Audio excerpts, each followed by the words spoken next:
It's time for us to check back in with People and Their Quilts and see what happens next. If you've missed any of the previous readings, just look in the description below for a playlist. Old Homesteads and Their Quilts.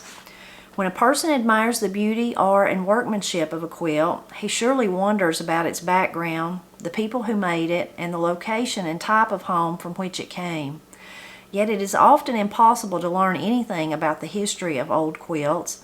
While one cannot ascertain information about quilts which have passed through several hands, it is possible to learn something of the background of similar types of quilts through documenting where the type is most often found today.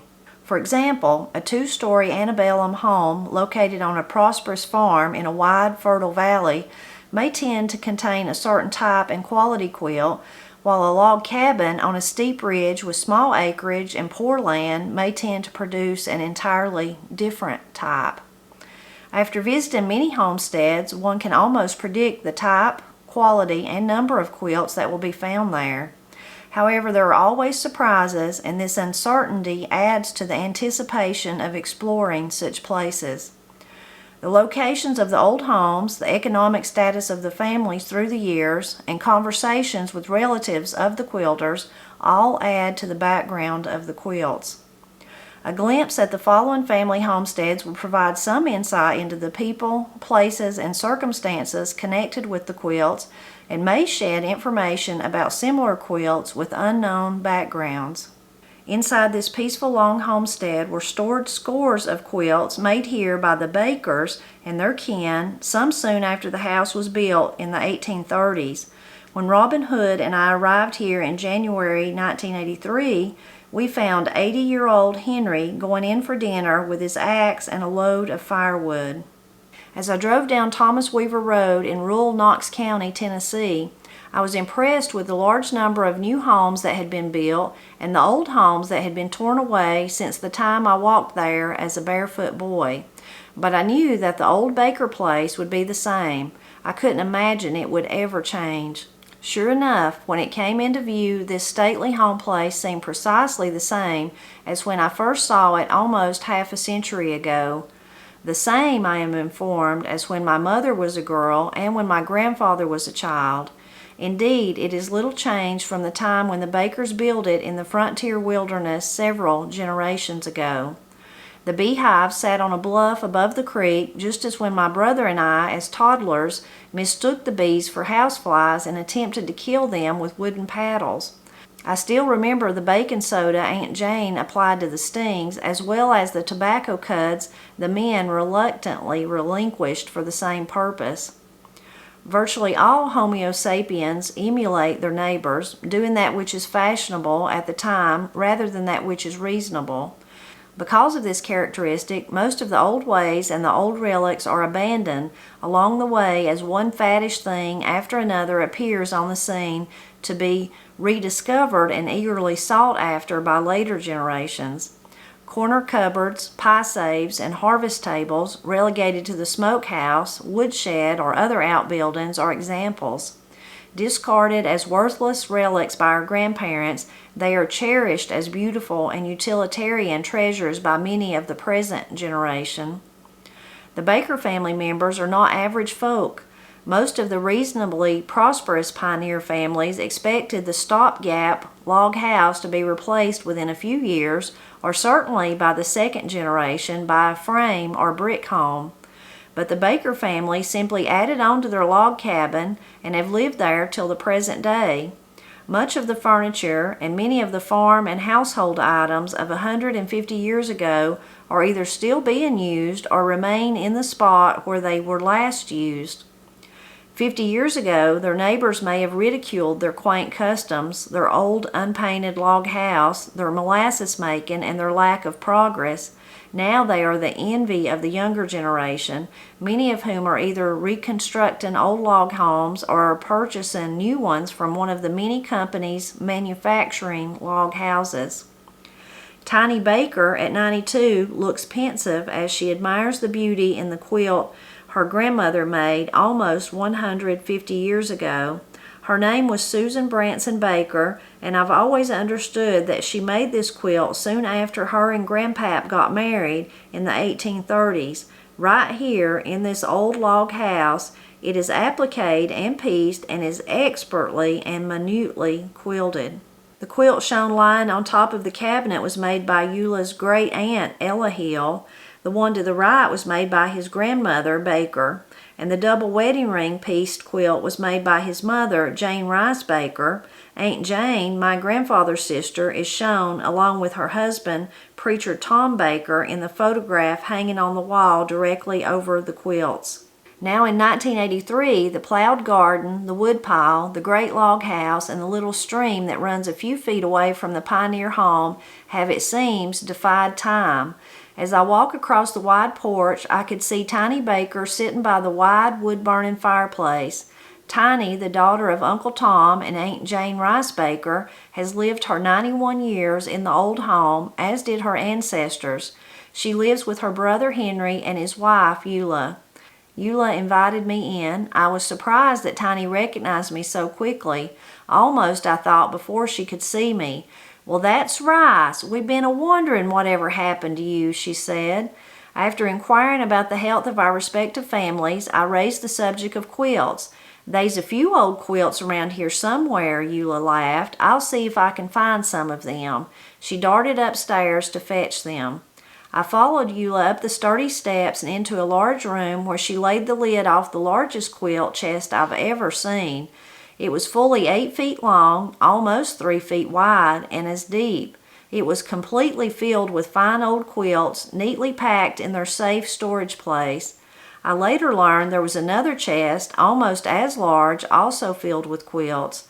There was at least 20 patchwork and applique quilts, most of which had striking colors, beautiful patterns, and minute stitching, and deemed to be over 100 years old, and some much older. When we started examining them, having taken them downstairs before the open fireplace, each one we unfolded seemed more beautiful than the last. Every one reminded Tiny and Eula of Aunt Jane or Granny Hill or Grandma Baker.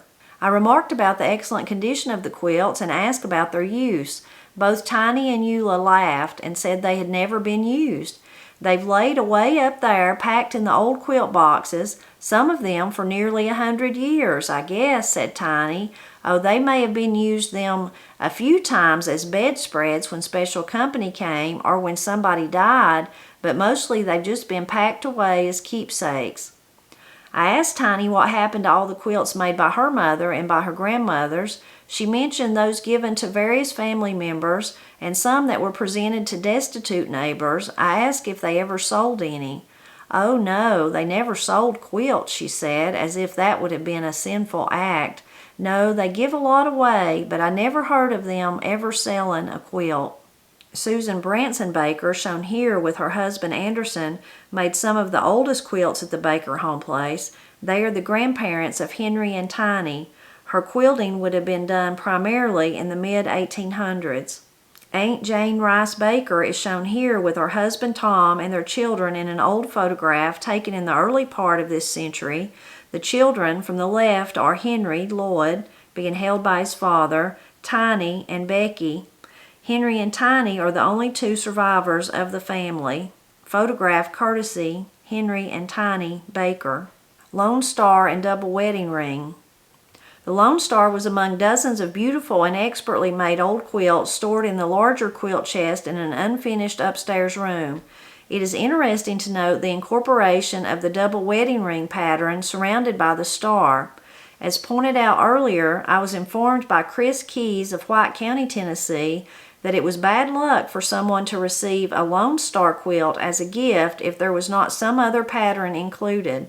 Henry and his wife Eula are shown holding it outside the Baker house. One would be hard-pressed to decide which is the most impressive feature of this quilt, the applique pattern or the quilted designs. It was brought down from its upstairs storage box in the old log house and placed upon the hand-turned bed to be photographed. The Luther Piles home place. Luther Piles and his wife Mabel live in the frame farmhouse built by his grandfather, Luther Clear, in the latter part of the last century. Some of the log buildings and many of the artifacts on this old home place belonged to Luther's great-great-grandfather, Peter Clear, who settled there in the early 1800s. In pioneer times, the Clears ran a tan yard and even ground their own bark to make the tannic acid. The bark grinding mill is now on display at the Museum of Appalachia, as is the long auger used to make wooden water pipes. A family of this type, I thought, would surely have some interesting old quilts, an assumption which proved to be fully valid. Luther and Mabel are shown here with one of the quilts made by his mother, Bessie Clear Piles, on the home place where his great-grandfather Peter Clear settled. The murder quilt. Serena Clear Snodderly and her 90-year-old husband Henry Snodderly, well-known and respected millers of the Hinds Creek section of Union County, Tennessee, were murdered as they sat before their home fire on a cold night in February 1893. On the day before Christmas in that same year, John Stanley and his 16-year-old companion Clarence Cox were hanged in Maynardville, Tennessee, for the crime one of the most celebrated in East Tennessee history.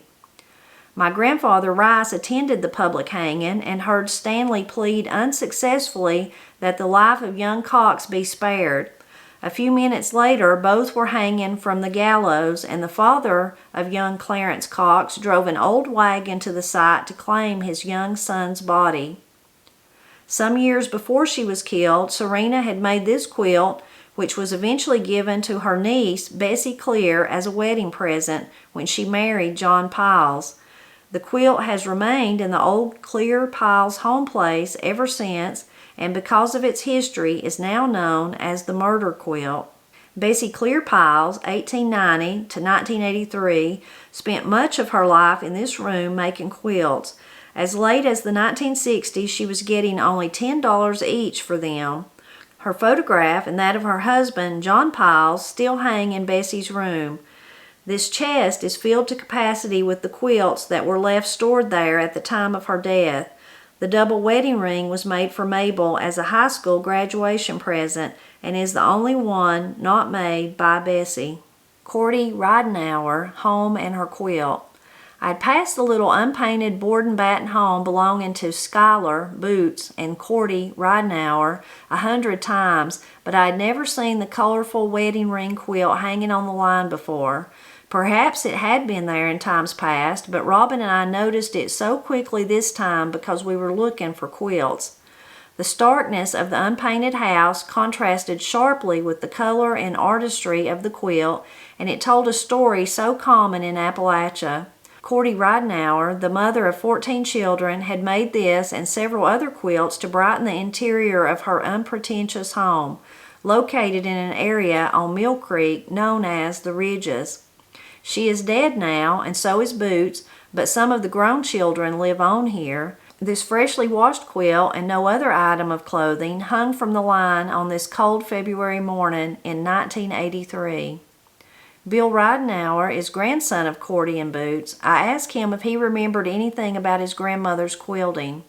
He did remember. He said that his grandmother Cordy was always quilting when she had some spare time, but the house was very small, and with 14 children, there was certainly no room for a quilting frame. Bill recalled that his grandmother kept the frame set up in a little open shed near the house, and that is where she did her quilting with the help of some of the girls. Ruth Stewart of Newman's Ridge, Hancock County, Tennessee. It was the dead of winter for sure when on January 23, 1983, we climbed the narrow one-lane dirt road up to Newman's Ridge to see Ellis and Ruth Stewart. My wife Elizabeth and photographer Robin Hood had accompanied me to Alex Stewart's 92nd birthday party down on Panther Creek, and it occurred to me that Ellis and his wife would likely have some old quilts. It didn't seem possible that it had been over a quarter century since I first visited this venerable Hancock County, Tennessee couple. At that time, the rough trail through the woods that was called a road soon became impassable beyond their house. One could not travel down the far side of Newman's Ridge into Blackwater in a motorized vehicle, and probably not in a vehicle of any sort. Legendary Newman's Ridge has been the subject of countless published stories, television programs, dramas, and at least 2 books. It was the home of the Melungeons, a mysterious people who were living there when the first white settlers came and whose origins have never been documented, although there are numerous theories as to who they are and how they came to be there. When I first visited Newman's Ridge in 1950, several of these strange folk were still living in small log pole cabins, some of which had only earthen floors. Few people live on Newman's Ridge now, but Ellis and Ruth Stewart still live there in much the same manner as did Ellis's pioneer grandfather, Boyd Stewart, who first settled there in the wilderness. From the porch of the old log house, one can see not one sign of civilization other than the few outbuildings near the house. There are no other homes in view, no cultivated fields, nor roads. There are only the ridges and mountains. On this day of our visit, one knock on the door brought a hearty but muffled, "Come in," from inside. We let ourselves in, my wife and Robin first. They had never met the Stewarts, but that seemed not to concern the Stewarts in the least. The only light came from an open fireplace, and the room was so dark that Ellis and Ruth couldn't have recognized them anyway. As was customary, they said, "Get yuns a chair and pull up before the fire." The fact that they didn't rise was intended in no way as disrespectful. When Ellis recognized me, he laughed heartily.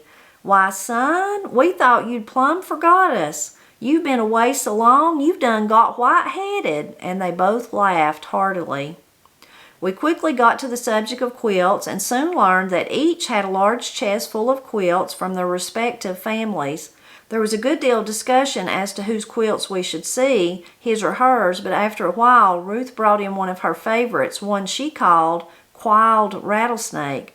The word quiled is often substituted for coiled in this region. I asked her about her family and about her involvement with quilting. Well, I started doing my first quilting when I was about 6 years old. They was 12 children in my family. My mother was Lizzie Johnson, and she married General Johnson, never had to change her name. It took a heap of quilts for all of us, and of course we didn't have no heat in the house except for the fire in the fireplace, and it died down of a night. Mama'd start me and the other girls out on the everyday quilts, and she'd always say, "If you make the stitches too long and get your toes caught in them of a night, then it'll be you to blame." Ruth laughed at her mother's quaint way of motivating the children to improve their work and added, she thought that would make us take little short stitches, I guess. Ellis and Ruth Stewart, as they sat before their fireplace on a cold Sunday afternoon in January 1983. Ruth had carefully spread her quiled rattlesnake quilt on the bed, which she retrieved from near the bottom of a large trunk in the back room. I'd never heard of this pattern, and I thought maybe this is an original pattern that was developed here on Newman's Ridge, where there was little outside influence.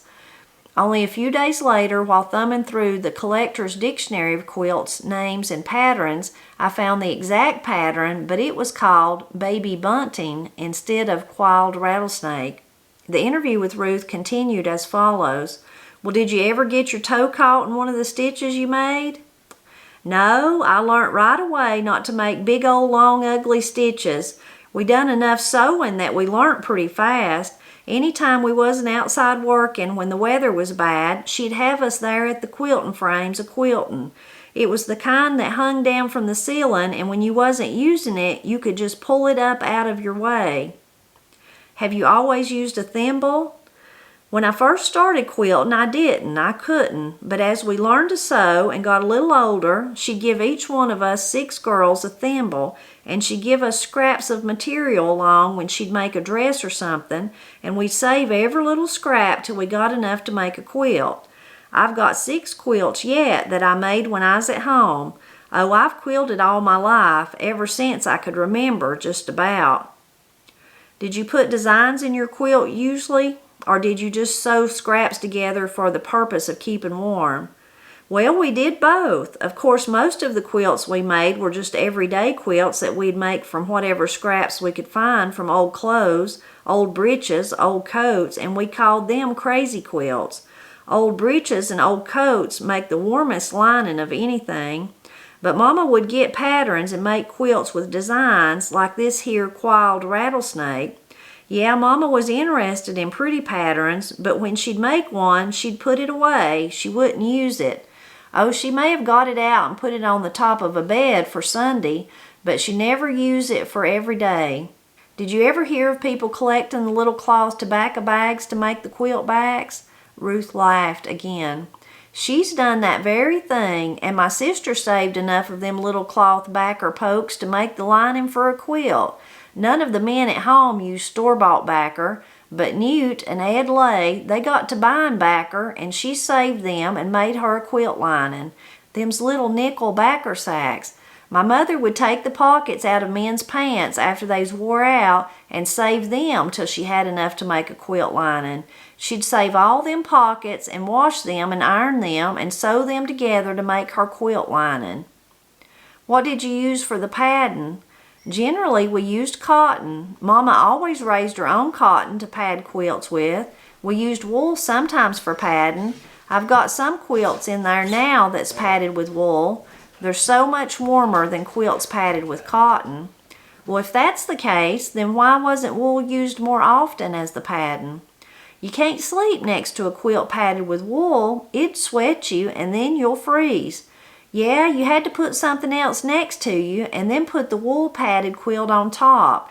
Put the ones padded with cotton next to you, then put the wool quilt on top, and you'll sleep good and warm. This beautifully stitched white quilt was made by Hazel Brogdon entirely from sugar sacks she saved and from those collected from her neighbors. The fancy Dresden plate at left and the unidentified pieced quilt at right were made for everyday use. Janice Stokes left is Hazel's great-granddaughter and Emma is Hazel's daughter. Hear their story in next week's reading. Sometimes we'd take old rags that wasn't fit for nothing and we'd wash them and use them for padding.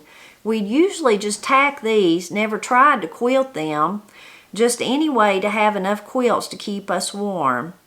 How did you go about washing quilts? Well, it wasn't no easy job. We'd take and put them in a big tub of water and put in plenty of homemade soap and rub and rub. Then we lay them out on a bench and paddle them, had a paddling stick they called it, and just come down with all the power in both hands, and everywhere you struck that quilt you'd make a clean place. How many quilts would you use on the one bed in the winter? Well, sometimes there'd be 4 or 5. We also had feather beds part of the time. Ellis won't sleep on a feather bed. Ellis Stewart is shown here at his home on Newman's Ridge with a quilt his mother made. We'll stop right there today. So interesting. Makes me wish I could go to all those home places, old home places, which there were still people living in them then. I guess they were just home places that John Rice got to visit. I wish I could have visited too. This part started out with him talking about the change, and change happens no matter where you're at, not just here. I'm sure wherever you live, whether you live in Appalachia or you live somewhere else, you've noticed the change, especially when you think about where you grew up as a child, how the change has affected that area. Maybe you're still there, maybe you've moved away, and then when you go back, it's drastic, the changes. I had a friend tell me 3 or 4 years ago that he hadn't been home in about 40 years, and he come home to North Carolina, and the changes, he just felt bewildered. He didn't even know how to take it all in. It had changed so much. He had in his mind it was still like when he left, and of course his parents were dead and all that, and there was no home place to go back to. But it just hurt him. He just couldn't believe it. It almost made him feel anxious that all that change had took place, but in his mind it was still like it was 40, 50 years ago. Anyway, we can't stop the changes like John Rice is talking about. I certainly don't. It's there's nothing you can do to stop it, but I'm not one for change, so I don't like when I notice things, especially my area of Western North Carolina has had so much tremendous growth, so many new houses and places to shop and that kind of stuff, businesses. It is drastic. So interesting that John Rice started talking about that, but even more interesting was, in that first part he was talking about before we skip over that, he was talking about the Baker family, how that place had not changed, the things he remembered from his childhood, like the bees were still in the same place, and the house, the way it was set up. So really interesting on that part, that was one place that hadn't changed. But as he was talking about the changes, because he did create the Museum of Appalachia, so he was talking about it, I know, with that in mind, and thinking about how people, a lot of times the new thing comes out and we get rid of the old thing, you know, whatever we've been using, we get rid of it, and maybe that thing will just take over and it's common, and then eventually it becomes old. But sometimes those are like like he called them faddish, I think, faddish things, and that's true. Sometimes it's just the new fad and it fades away, and then people kind of go back to using what they were used to. But I'm sure in his mind, he was always hopeful that instead of just throwing it all away, someone had put it in an outbuilding, in a smokehouse or something like that, and left it. So then years later, when he come to see if he could buy some of it from them for the museum, maybe it would still be available. But I'm sure in lots of cases it wasn't, and people just said, oh, that old stuff, we threw that away, or we burned it, or whatever. Because it's hard for us to look ahead and see if things that we value today will actually be worth something to other people. I'm sure they will be, but I've heard Matt and my brother Paul talk about old cars. They like old cars, you know, thinking about the muscle cars. And if you had only known at that time that they'd be valuable, you could have bought them and put them up. But of course, people thought, well, why would that be valuable? You know, I've got something floating in the air here. Why would that be valuable?